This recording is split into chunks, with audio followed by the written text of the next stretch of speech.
അസ്സലാമു അലൈക്കും വറഹ്മത്തുള്ളാഹി വബറകാതുഹു. Welcome back to my channel my talks. കൂട്ടുകാരെ, ഇന്ന് നമ്മൾ പറയാൻ പോകുന്നത് നമ്മുടെ മുത്ത് മുഹമ്മദ് നബി സല്ലല്ലാഹു അലൈഹി വസല്ലമ തങ്ങളുടെ പ്രിയ പുത്രി ഫാത്തിമ ബീവിയുടെ ചരിത്രമാണ്. ഒരിക്കൽ പ്രവാചകൻ മുഹമ്മദ് കഅബയിൽ നിസ്കാരം നിർവഹിച്ചു കൊണ്ടിരിക്കുകയായിരുന്നു.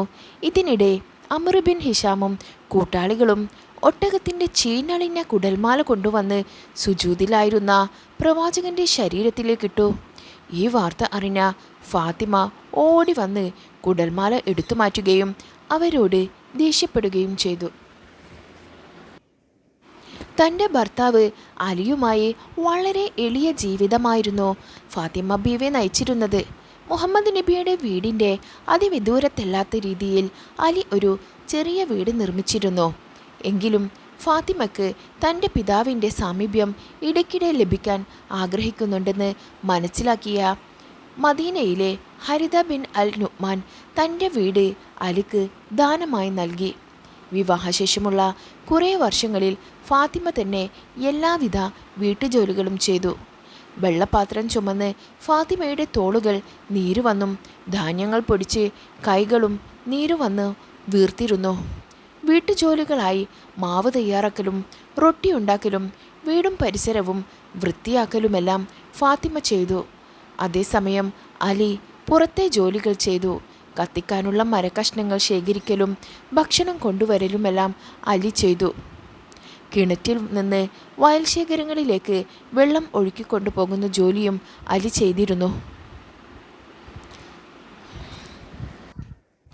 ആ സമയത്ത് അധിക മുസ്ലിങ്ങളുടെയും തൊഴിൽ ഇതിന് സമാനമായിരുന്നു. വർഷങ്ങൾക്ക് ശേഷം അവരുടെ സാമ്പത്തിക സ്ഥിതി മെച്ചപ്പെട്ടതോടെ അലി ഫാത്തിമയ്ക്ക് വേണ്ടി ഒരു പരിചാരികയെയും നിയമിച്ചിരുന്നു.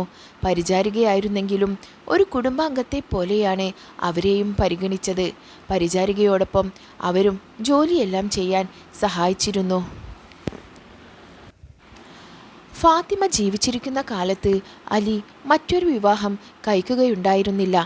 ഫാത്തിമയ്ക്ക് സങ്കടകരമാകുമെന്ന് മനസ്സിലാക്കിയ പ്രവാചകൻ മുഹമ്മദ് അലിയെ മറ്റൊരു വിവാഹം കഴിക്കരുതെന്ന് നിർദ്ദേശിക്കുകയും ചെയ്തിരുന്നു. ഫാത്തിമയ്ക്കും അലിക്കുമിടയിൽ ചെറിയ പ്രശ്നങ്ങളൊക്കെ ഉണ്ടാകാറുണ്ടെങ്കിലും പ്രവാചകൻ മുഹമ്മദ് അവരെ അനുനയിപ്പിച്ച് സന്തോഷത്തോടെ അയച്ചിരുന്നു. തൻ്റെ മാതാവ് ഖദീജ വഫാത്തായപ്പോൾ ഏറെ ദുഃഖിതയായിരുന്നു ഫാത്തിമ. മരണം വരെ ഫാത്തിമയെ അത് വേട്ടയാടിയിരുന്നു. പിതാവ് മുഹമ്മദ് ഏറെ ആശ്വസിപ്പിച്ചിരുന്നു. അതിനിടെ പ്രവാചകന് ദൈവിക സന്ദേശം ലഭിക്കുകയും ഫാത്തിമയ്ക്ക് സ്വർഗത്തിൽ ഉന്നതമായ ഒരു സ്ഥാനവുമുണ്ടെന്ന് അറിയിക്കുകയും ചെയ്തു. കൂട്ടുകാരെ, അപ്പോൾ ഈ വീഡിയോ നിങ്ങൾക്കിഷ്ടമായാൽ തീർച്ചയായും ലൈക്ക് ചെയ്യണേ. അതുപോലെ തന്നെ ആരെങ്കിലും സബ്സ്ക്രൈബ് ചെയ്യാതെയാണ് കാണുന്നതെങ്കിൽ ഒന്ന് സബ്സ്ക്രൈബ് ചെയ്യണേ. Thanks for watching.